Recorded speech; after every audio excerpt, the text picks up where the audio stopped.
What is up, everybody? Welcome back to another exciting episode of Bitcoin and Markets. My name is Ansel Lindner, and we do here daily live streams. And you can join us on Telegram, Twitter, or YouTube. We're going out on all three platforms at the same time. I cover Bitcoin, macro, from kind of a contrarian side. I came to Bitcoin through Goldbug and Austrian economics and kind of, a background in economics. And now I try to understand macro so that I can understand Bitcoin and how Bitcoin is going to take over the world. And if you guys are interested in that, come along with me. Make sure you subscribe, like, all that stuff wherever you're watching this. So welcome to the stream. Okay, so today, man, what did I do today so far this morning? I got out Wednesday's stream in podcast form. So if you guys miss a show, you can always go to the podcast feed and listen there. And I got out the post for FedWatch, which is the other podcast that I do on Thursdays, 12:30 Eastern with Bitcoin Magazine. And we talk about pretty much the same stuff, but it's a little bit more central bank focused. So yeah, there's that. All right. Today I wanted to talk about a new piece by Zoltan. It's kind of a new piece, but it's along the same lines as his older stuff, where he talks about Bretton Woods 3, he talks about de-dollarization and all of that. So we're going to read through this Financial Times post that he had. Then we're going to look into a study and see if we can check out what he's saying, if it's true or not. And then we're finally going to look at the most recent, this week's Treasury auctions, and again, see if what Zoltan is saying is correct. And you guys probably already know that it's not correct. But anyways, that's what I have on deck for today. But before we get into that, let's take a look at prices. I've not shared any charts, I think, this morning in Telegram. Maybe I did. I can't remember now. But the daily for Bitcoin is green on the day, up about 0.5%. Man alive, is it just hanging, just like out there on a limb. It almost is like, in the old Bugs Bunny when Wile E. Coyote runs off the cliff and then he doesn't fall until he looks down. That's almost like the feeling I get right now. I know that some of you in the Telegram are very, very bullish. You think this is the repricing event, and that would make sense. So the argument there is, let me make sure I'm not muted. Okay, I got a sinking feeling that I was muted. Okay, so the argument there is that Bitcoin is such a life-changing thing that, and the markets are never like easy for people. They always cause the most amount of pain in either direction that they go. They search for liquidity, right? And so they cause a lot of pain in either direction. And the pain on the upside, the pain is missing out. It's FOMO, right? And so if you waited to buy because you thought there was another leg down, then you see this pump and you still haven't gotten in because you're, it's going to come back down. I can buy when it hits 19,000 again. And then you don't do that, or you don't buy, and it keeps going up. So that's the pain on the upside, is missing out. Also, for big institutional buyers, they feel the same thing. They are human beings just like you and I. And when it goes up and they had planned to maybe get in the second quarter, and they missed it. They missed 100% move because they didn't get in at the right time. And then they do get in and price drops, or price goes sideways for 6 months or something like that. So the idea behind a repricing event going forward in Bitcoin is that it is so ubiquitous. Everybody knows about it. Everybody's trying to come up with a Bitcoin strategy. And you just have to buy and hold. You just have to buy and hold, because if it could go up 100% in a month, and then it goes sideways for 6 months, or something like that. So you have to get in at the right time to catch these repricing events going forward. And that would be the most pain. That would be the most missing out by people. Bitcoin's not going to be easy and just go up 1% a day for 5 years. 2016 and 17, when it just kept marching up in this exponential pattern for a year and a half, I don't think it's going to do that again, because that is just too easy to get in. So I think we will see some sort of 100% move at some point, and then sideways for 6 months, then 100% move, maybe drop 25, then 100%, something like that. And so anyway, some of you guys in the Telegram at least are sounding like that's what you're thinking is going to happen. If we compare this back to 2019, when we had that rally off of the bottom, this is the pre-COVID rally, that went up about 200%. I should go back and measure this. Trying not to talk when I'm moving the screen because Restream cuts out my audio. But anyway, okay, so this is what we're talking about here. And from the breakout to the top, it went up 225%.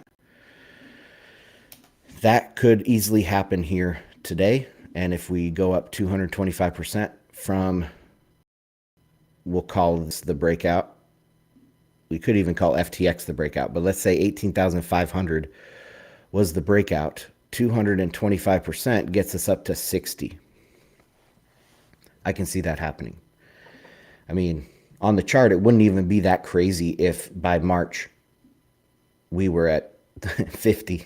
That wouldn't be crazy on the Bitcoin chart. So just be ready for these. The best strategy you can have is buy and hold. I would DCA, but I DCA a little bit more on dips. So like if the price drops 20%, then I double my DCA that month or that week or whatever I'm doing. And that's worked for me. I think that is the best way for people to do it. And just hold, because you're never going to be able to pick the tops and the bottoms. The emotion, especially if you don't follow this space 100%, like some of us do, some crazy people do. If you are just living a normal life, your best life, and you're not watching Bitcoin constantly and not watching macro constantly, then, it's going to be impossible for you to say, oh, I think it's going to drop another 50% before I buy or whatever. So I would just buy and hold. That's the sailor method. That's the main method that Bitcoiners preach out there. And it's the best thing, the best way to evangelize, because I don't know, I'm kind of soured to the idea of evangelizing Bitcoin, because if you have to convince people to buy Bitcoin, they're weak hands by definition. So it's not worth convincing them, because they're just going to sell the first freaking dip, right? And then blame you. And then your friendship or whatever relationship you have with this person, especially if it's a family member, for God's sakes, it could be ruined.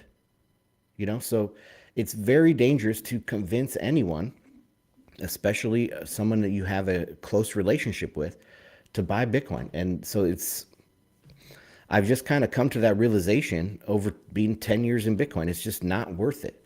If you have to convince somebody, they're not ready. They're not ready. If you say, oh, I finally convinced my normie friend to buy Bitcoin. No, you didn't. It's harder to convince them not to sell than it is, I guess, to buy initially. But anyway, just some food for thought there. Okay, let's take a look at the dollar. Is up a little bit on the day, green. This is from yesterday. We had some stuff on the charts. So green a little bit over 102. We'll see if this is the bounce that I have been waiting for. This would be a very good place to bounce. I mean, kind of a psychological mind F here on the way down. It just kept falling, and it really brings out the dollar bears, which Zoltan is, and we'll get into that piece here in a second. So yeah, that would make sense that it was a precipitous rise, and now it's been a precipitous decline, and it's going to bounce. It's going to enter a range, and I still stick with that. But that is the dollar. Let's take a look at oil first. Oil still struggling to get over 80 and stay over 80. So we'll see where that goes. The last few weeks have been big inventory, rises in inventory in oil. And there's just no demand, guys. This recession is coming. This global recession is coming. The U.S. is not going to escape a slow time, okay? But there's possibility that it escapes recession, like a textbook recession, or an official recession. But the globe won't. There'll be many places in the world that are in deep recession. I think China is one of them. So, it just looks like there's no demand out there in the world right now. And looking a year ahead, there's no big boost of demand coming in the next year. So why would oil prices go up now? So that's my oil analysis here. The S&P 500 is up on the day, similar to Bitcoin, about 1/3%. It's looking very green, very good off of this bounce. Let's bring up the EMAs. So the golden cross is just days away on the S&P 500, and yeah, it's looking very, very strong. We'll see if we get either 25 basis points from the Fed here next week. The top of this market, it's just going to fly. I mean, right now, I haven't been posting to Telegram. Whoops. So right now, let's see. Very close to these swing highs from back in December. I'm going to post this.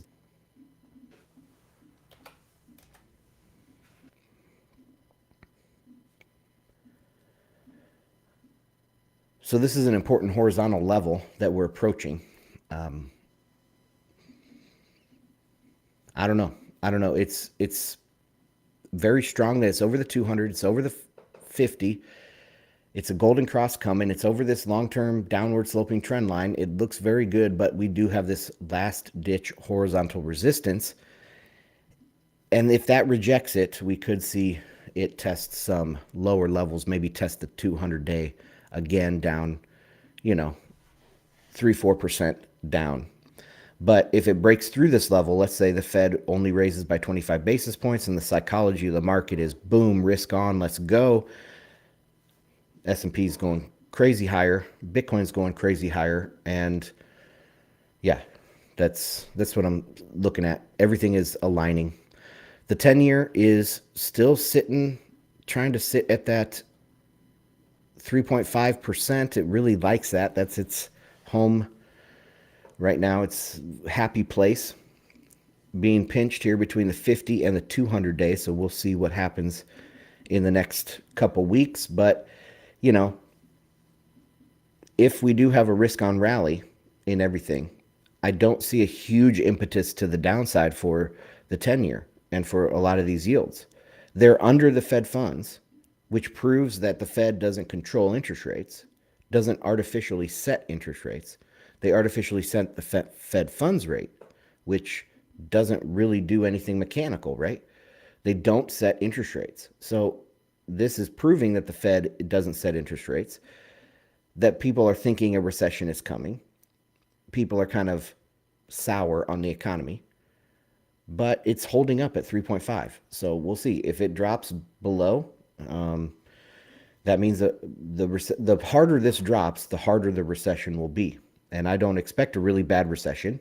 So I don't think the 10-year is going to drop all that much. But I wouldn't be surprised at 2.5 by the end of the year, something like that. But it's not going back to 1 like it has in the past. So, okay, that's all for charts. Let's get into Zoltan. I'm pretty sure I posted this in Telegram, but I'm going to post it again. It was a couple days ago, so I'm going to post this again. And it is the archive link because it's on Financial Times. Okay. The headline is, Great Power Conflict Puts the Dollar's Exorbitant Privilege Under Threat. The monetary order is already being challenged by de-dollarization efforts and central bank digital currencies by Zoltan Pozar. Oh boy, Zoltan is back, baby. He's back. Okay, so just in the headline here, exorbitant privilege. I don't think that a global reserve currency in this system is an exorbitant privilege. It's actually an exorbitant burden. The US has exported or outsourced its manufacturing base.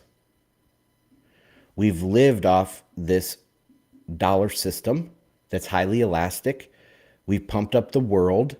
We've debased not only the currency, but we debased our culture. We debased our economy. We debased everything about the United States. It is an exorbitant burden. Everybody thinks, oh, the U.S. has gotten rich because of this exorbitant privilege of the U.S. dollar. But it's not a privilege, guys. The U.S. was the largest economy in the world in the 19th century, already in the 19th century, pre-World War I and everything. The U.S. was the largest economy in the world with a minuscule, share of the population. I don't know for sure, but I'm going to guess that the U.S. share of global population has been fairly static, maybe fluctuating between 3 and 5% of global population, but I could be wrong on that. But anyway, in the 19th century, the U.S. was already the largest economy in the world. We were exporters. We were the China of the 19th century.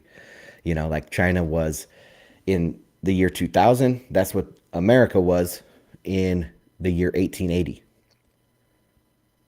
So anyways, yeah, we've debased everything. It's an exorbitant burden. I can't wait to ditch this material culture, get back to sound economics, sound family values, sound social values and social norms, raise my kids in a non-debauched society. And that's what this exorbitant privilege has given us. It's been an exorbitant burden. Just look at the funding for NATO. Like the U.S. pays like 90% or something, or 95% of the NATO's bills. We've paid for everything. So it's an exorbitant burden. Let's get on to see what Zoltan says here. So he is the head of short-term interest rate strategy at Credit Suisse. Since the end of the Cold War, the world has largely enjoyed a unipolar era. The U.S. was the undisputed hegemon. Globalization was the economic order, and the dollar was the currency of choice. True. Not just since the Cold War, though. Since World War II, the U.S. has led the free world in all of this. Of course, there was the Iron Curtain, but that economy actually was minuscule compared to the free world economy. I don't know what it was. Maybe say the free world economy was 4 or 5 times greater than the Soviet economy, right? The economy behind the Iron Curtain. So even from World War II up to the Cold War, the U.S. was the leader of the free world, or the quote-unquote free world, the Western-led world. And since World War II, we set up all these institutions like the UN, the IMF, the World Trade Organization, the World Court, the rules, the international rules of the sea, all of these things, all from the U.S.-led order. And so if you want to say that this is the end of the U.S.-led order, which I tend to agree with, it also means probably the end of things like the World Trade Organization, the UN, NATO. It means the end of the World Court, international rules and laws, the international regulation of the sea, things like that. That's what it's ending, okay? People don't understand that. They think, oh, well, no, we can just replace Washington with Beijing, and then we have the same exact thing. No. This was a very unique period in history during the US led order of the last 75 years. You cannot just change Beijing with Washington, or yeah, Washington with Beijing. That's not how this works. All right, let's continue. But today, geopolitics once again poses a formidable set of challenges to the existing world order. That means investors have to discount new risks. China is proactively writing a fresh set of rules as it replays the Great Game, creating a new type of globalization through institutions such as the Belt and Road Initiative, the BRICS Plus group of emerging economies, and the Shanghai Cooperation Organization, a collective security alliance of 8 countries. I'll try not to break too much here, but I had to say something about these things. So the Belt and Road is DOA. It's done. Just look at, okay, so they have a different type of lending strategy than the IMF. And I'm not supporting the IMF. I'm just explaining the difference here between the IMF, how they lend money, and how the Belt and Road in China lends money here. So the IMF would go into a country and they say, look, you want a low interest rate of like 5%? We'll give you that loan, but we need some sort of reforms in your country so that we can trust you to have 5%. If you don't want a 5% loan, that's fine. Go out on the open market and get one for 15. All right. But they wanted to grow at 10%, 20%. Like I've said, the last unipolar era was dominated by huge economic gains. And they wanted those economic gains. So they said, okay, we'll do the reforms and we'll take the money from the IMF. Now, China came in and said, well, you don't even have to make those reforms. We'll just give you the money. And how good is that? How good has that performed? Very badly. Very, very badly. All of the investments in Belt and Road are uneconomic. They do not pay for themselves. Even inside their own country, they've done all these high-speed rails and stuff, and they're wasting billions and billions of dollars every year running high-speed rail in China. They cannot break a profit. All of these ports that they're building around. They built a railroad in, was it Kenya? I think it was in Kenya. And I mean, it's underwater. It's never made money. It's never gone on track to ever make money. So these investments that they've invested in with Belt and Road are uneconomic. They are not a way to like create a hegemonic control from Beijing. It's kind of silly to think that. It's not like, capitalists from the West, they looked at Kenya and they said, no, we're racist. We're not going to put a railroad in there. Of course, they didn't say that. They said, they'd crunched the numbers. They said, we won't make our money back. We're not going to do it. We can't do it, guys. We're not going to make our money back. But the Chinese said, we don't care. Especially, they're an authoritarian communist country. Not only can communists not do economic calculation at all, but governments in general are very cost insensitive, right? They don't understand the cost side of economic decisions. So you have a communist government making international investments abroad. How is that ever going to work? How does anybody think that's going to work? And you hear this from sharp economic people. They think somehow the Chinese have cracked the code on communism and government planning, that they're going to make all these great Belt and Road Initiative investments. They're not, okay? It's dead already. It's not going to, if they do more, it's just going to be throwing good money after bad. That's all it is. It's not going to build any sort of hegemonic power for Beijing. BRICS, I don't have a problem with them. Shanghai Cooperation Organization, don't know too much about that really. It says a collective security alliance of 8 countries. Okay, whatever. All right. While under lockdown, Beijing forged a special relationship with Moscow and Tehran. This relationship with Russia, with the unwitting assistance of global warming, is helping extend China's BRI through Arctic shipping lanes. And late last year, we saw the very first summit between China and the Gulf Cooperation Council, and hence a deepening of China's ties with OPEC Plus. All of this may eventually lead to one world, two systems. Okay. I mean, it's just like you can sense the feeling that he thinks it is just a swap. Like in my hand, I hold some cards and I want to change my hand. So it's very easy just to swap out one card for the other, Beijing for Washington, Shanghai Cooperation Organization for the UN or whatever. Like it's like we can just swap these cards. But that's not how this works. It's not a one-for-one swap, and it's definitely not just like easy to do this. Okay, so yeah, you can meet with the GCC, but Tehran has some other issues with that. So they're meeting with Tehran, they're meeting with the GCC. I mean, Moscow has interests in Syria and Turkey and places in the Middle East as well. It's also very interesting that people think that Russia and China are going to be long-term friends and allies. They are fundamentally enemies.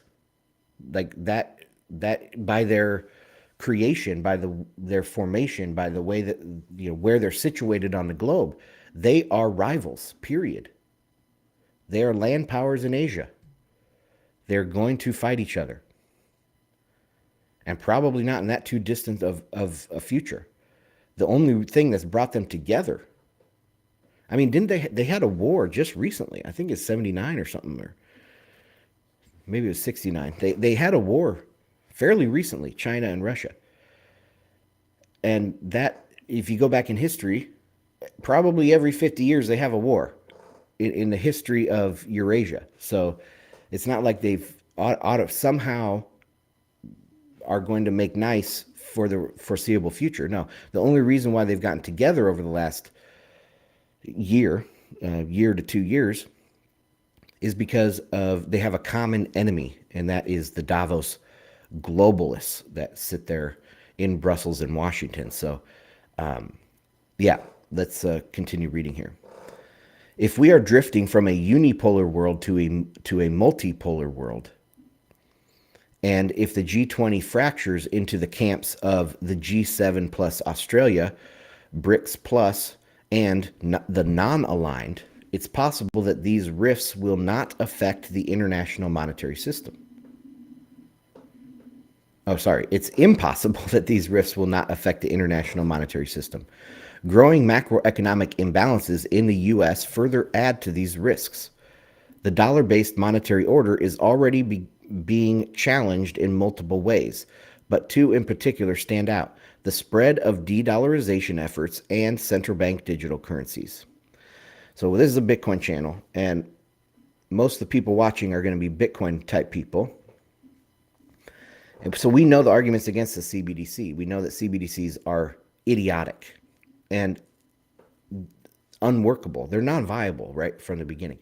And so if he thinks that CBDCs are viable when they're not, that makes me question, without knowing anything else about de-dollarization, makes me question his ideas on de-dollarization.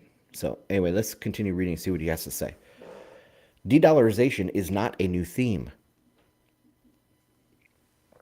It started with the launch of quantitative easing in the wake of the financial crisis, as current account surplus countries frowned at the idea of negative real returns on their savings.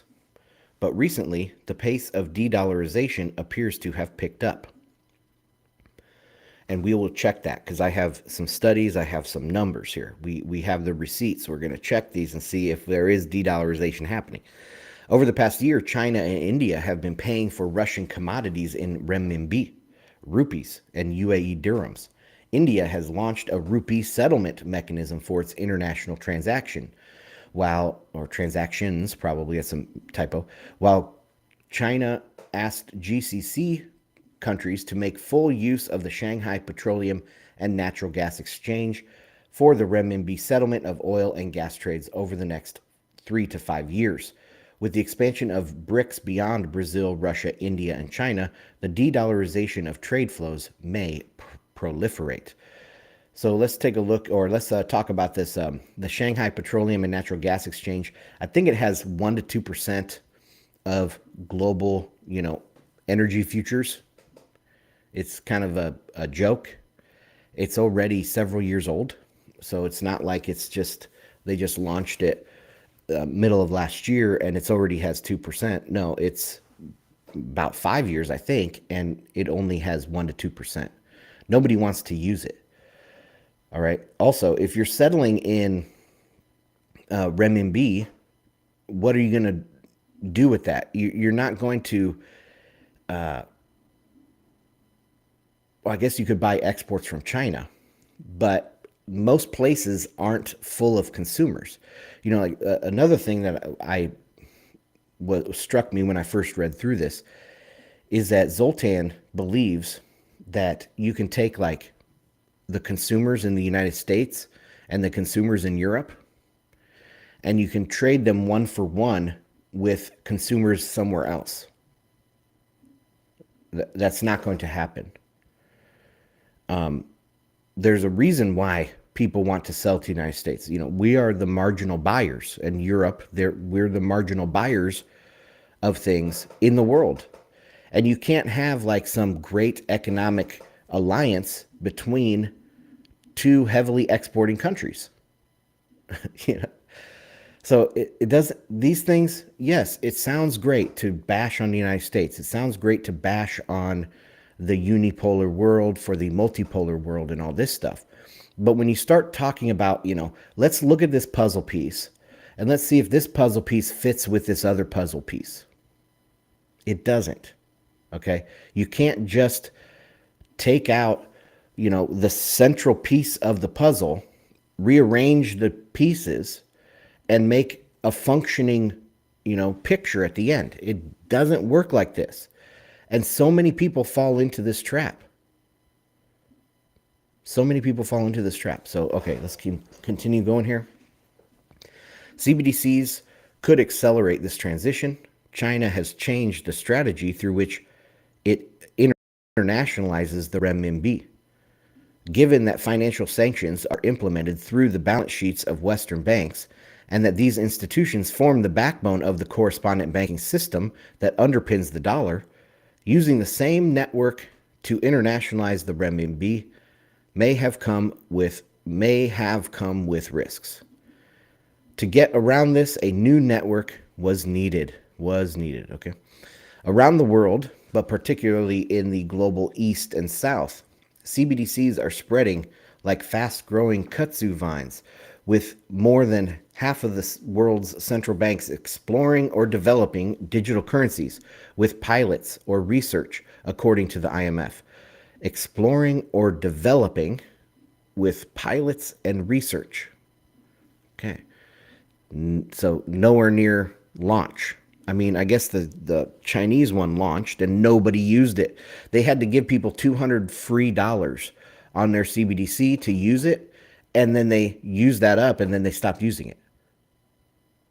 And $200 in China is nothing to shake a stick at. Half the people in China make less than $200 a month. And they gave people $200 free, or the equivalent, whatever that is in yuan or renminbi or whatever. They gave them $200 equivalent, and they spent it, and that's it. That was the end. They didn't use it. Look at the central bank digital currency in Nigeria. What is it? The Naira? Naira. They can't get people to use it. It's not viable, these things. And just because half of the central banks are exploring or developing digital currencies or pilots or research doesn't mean that they're like barking up the right tree. This is coming from, you can tell that this guy is a huge central planning statist, a technocrat. All that it takes is enough effort to make something happen. This reminds me perfectly of Ethereum as well, and people like, altcoiners in general. It's we just if you have the idea, you can build it. Don't you know that it's just a technical problem? It's not a problem with being able to do it. we just have to write the code. We just have to do it. Of course. They don't have any idea that, you can't make gravity work the other way. Like, oh, all we need is enough bureaucrats to start planning how to reverse gravity. That's what this reads like to me, you know? No, there are certain things that cannot be done, that will not work. And you can, like, the way the altcoins got around this fundamental problem is they just lied. They just said it does work, even though it doesn't. And people, wanted to speculate and gamble. But people don't want to speculate and gamble with their government, with their currency that they're using for business, that they're using for their daily lives. They don't actually want to gamble with that money because they actually have to buy frickin' food, buy their health insurance, buy all this XYZ. They actually have to buy stuff. So they don't want to gamble with their money. So even if the central bank technocrats, which they won't be able to design a functioning CBDC with all the things that they want, they can't just lie about it because people still won't use it. There's no reason to hold it, just like these altcoins. So anyway, very interesting. Let's continue going. They will be increasingly interlinked. Central banks interlinked through CBDCs essentially recreate a network of correspondent banks that the US dollar system runs on instead of correspondent banks. Think more of correspondent central banks. Okay, very interesting. The emerging CBDC-based network enforced the emerging. It's not emerging, people. It's not even there. It doesn't exist. Okay, enforced with bilateral currency swap lines could enable central banks in the global East and South to serve as foreign exchange dealers to intermediate currency flows between local banking systems, all without referencing the dollar or touching the Western banking system. I mean, okay, that's fine, but we could look at these countries individually by per capita GDP. We could look at these countries by, not just their financing flows, but real economic activity. And yes, a lot of these countries in East and Southeast Asia are really, they're really breaking out now. But a lot of them were built off of a situation like China was built off of, a global credit bubble. And just because you have the ability to use some new money and simulate a functioning financial system doesn't impart economic activity to you. Just because I can do something doesn't mean that it will happen that way. It's like build it and they will come. This is the same thing with the Belt and Road. It's the same kind of mindset. All we got to do is recreate the existing financial system, but use different puzzle pieces, and it will work the exact same way. It will be better, guys. Can't you see it will be better? Because we'll get rid of the United States. We'll get rid of the dollar, this exorbitant privilege. We'll get rid of this leech on the system, which is the United States, which doesn't create anything and doesn't do anything. That's the mindset. The problem is they see the United States as a leech, when actually the United States has been the keystone. It has been the keystone of the whole system.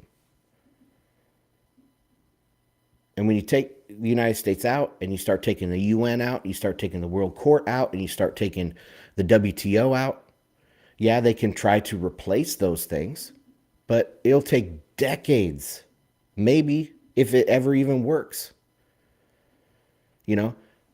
Think about this. Xi Jinping, hardcore Marxist-Leninist. They have concentration camps on their own soil. They don't allow free speech. They have completely controlled internet. They have completely controlled banking. And they want to now be in a trade deal with you, but you have to give them access to all of your shit, all of your systems, all of your networks, your CBDC, your banking system. You have to use the banking system that they control. Are you going to want to do that? Hell no. Hell no. And the U.S. has a similar system, but the U.S. Is, at least there was some form of world court. There was some form of international law, you know? And I'm not saying it was perfect. It definitely was not perfect. And I am definitely not saying that we can go back to that, of a functioning international rules-based order. I don't think we can. But it's not going to be the way that Zoltan thinks, that it's going to be some shining example of the global south creating some new functioning system. That's not what's going to happen. It's going to fall apart. It's going to fall apart. Anyway, let's continue reading. Change is already afoot. We're almost done here. Change is already afoot. The current account surpluses of China, Russia, Saudi Arabia are at a record. Yet these surpluses are largely not being recycled into traditional reserve assets like treasuries, which offer negative real returns at current inflation rates. Instead, we have seen more demand for gold. See China's recent purchases. Commodities. See Saudi Arabia's planned investments in mining interests. And geopolitical investments such as funding the BRI and helping allies and neighbors in need like Turkey, Egypt, and Pakistan. Leftover surpluses are held increasingly in bank deposits in liquid form to retain much needed options in a changing world. In finance, everything is about marginal flows. These matter the most for the largest marginal borrower, the U.S. Treasury. If less trade is invoiced in U.S. dollars, and there is a dwindling recycling of dollar surpluses into traditional reserve assets such as treasuries, the exorbitant privilege that the dollar holds as the international reserve currency could be under assault. Whoop-de-doo. This is not an exorbitant privilege. If you don't, well, let's just take a look at some of these claims here. So this is a recent study. I think it was this year from 2023, a recent paper. And here are some figures. So I'm going to pull up these charts here, or these, whatever they're called, pie graph. And the first one here on the left is a foreign exchange reserves. And actually, I can't, I want to post this.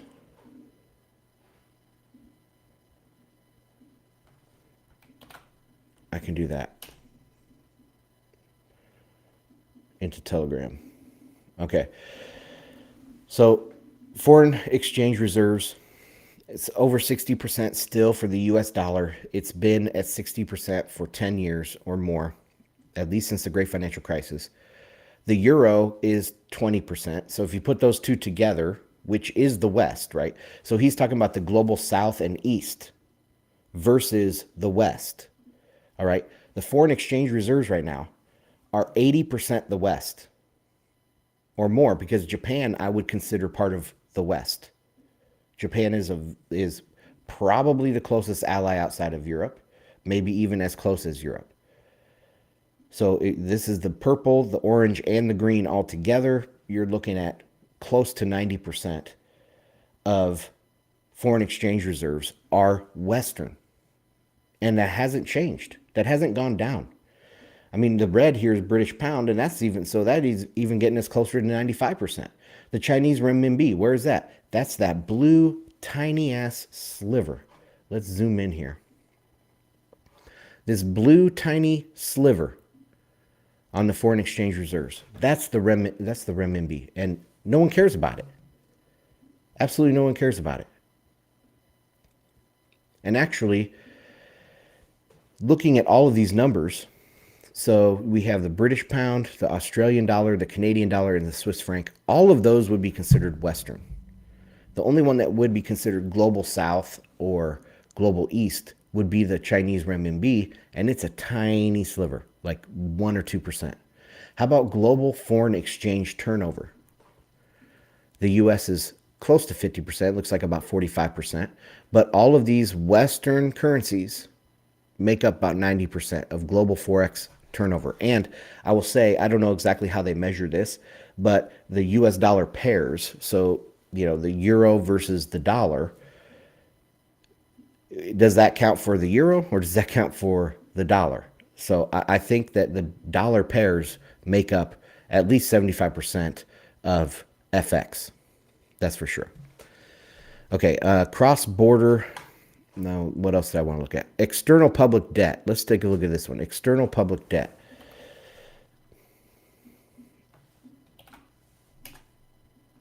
And this is globally. External public debt, 75% US dollar.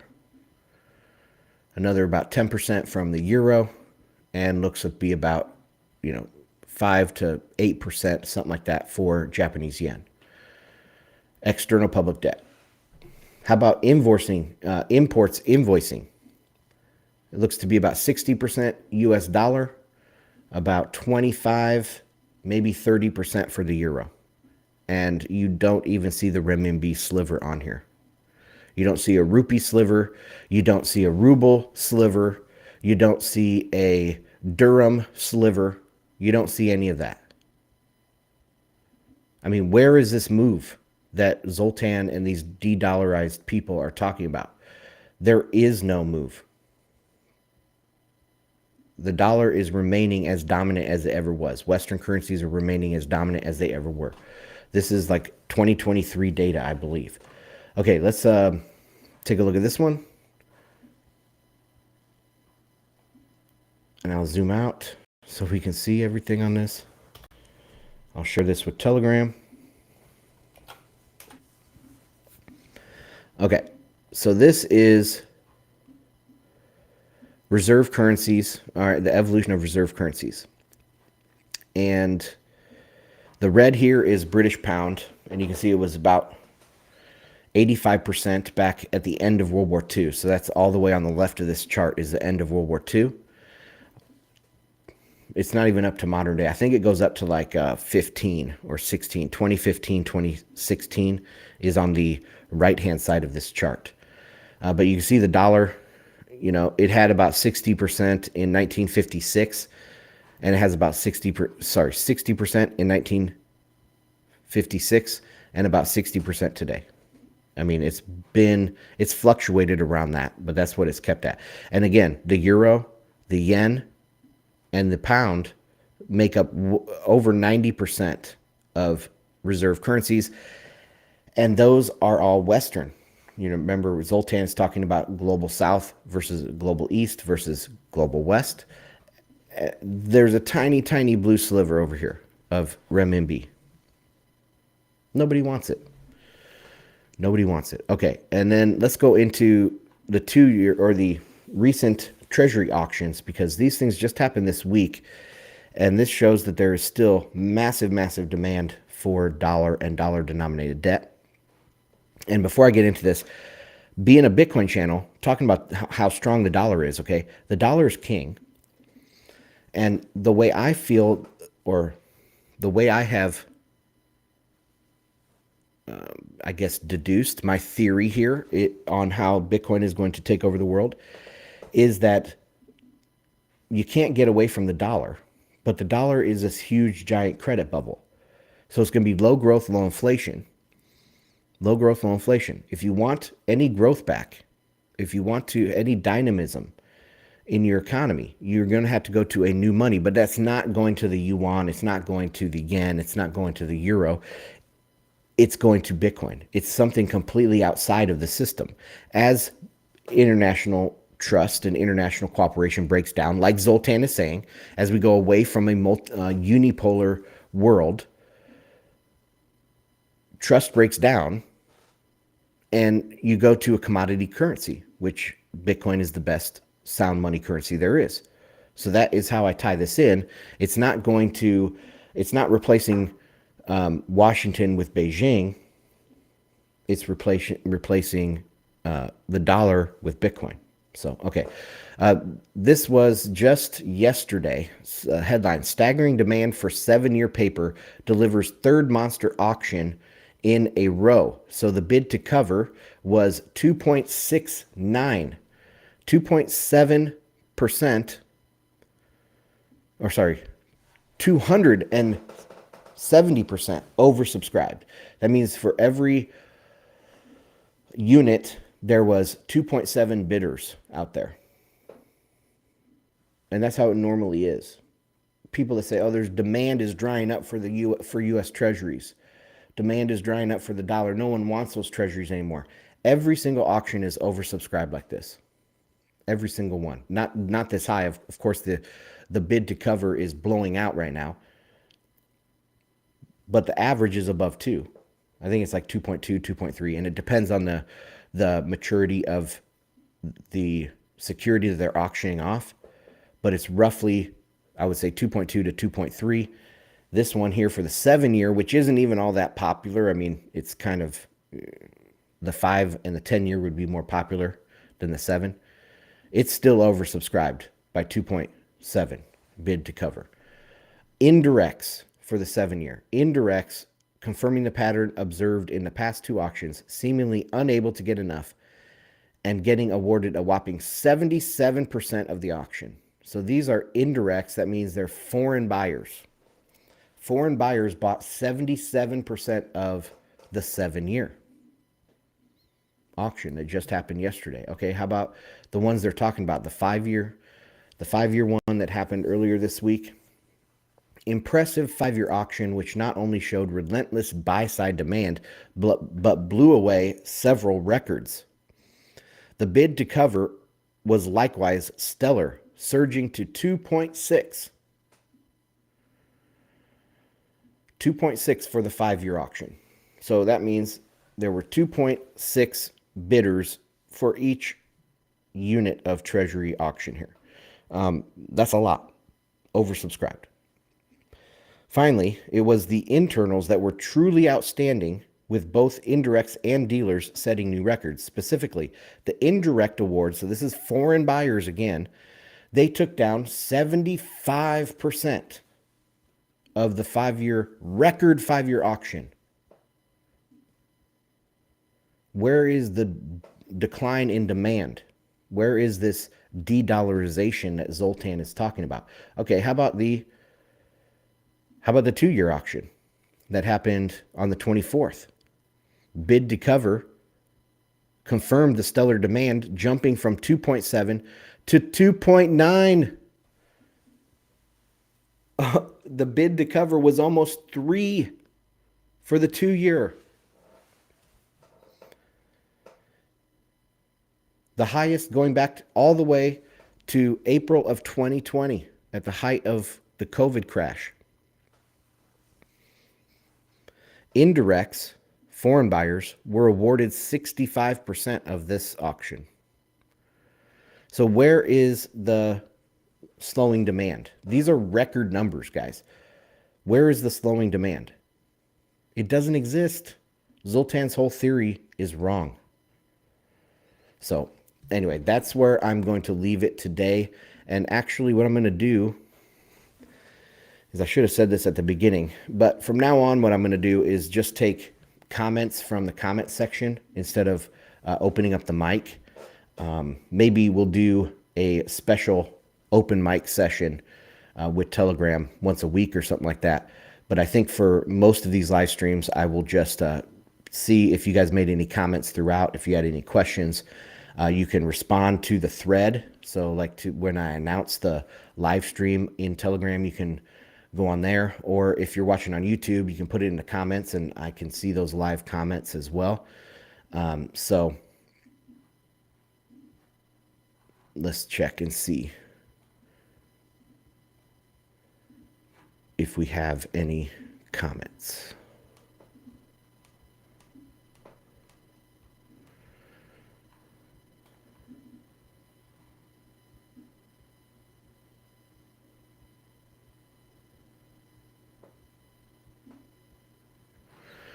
Okay. It looks like there's no comments here. So anyway, I want to thank you guys for joining Ansel Lindner, Bitcoin and Markets. I'm live streaming these on a pretty much a weekday basis. So you can find that on Twitter at Ansel Lindner, YouTube, BTC Market Update. All the associated charts and stuff will be on a post on my website, bitcoinandmarkets.com/E, the episode number. I believe this is 308, so it'll be /E 308 for this episode. And yeah, so thanks for joining me. I hope you guys have a great weekend. Hope you have big plans. Get out and enjoy friends and family.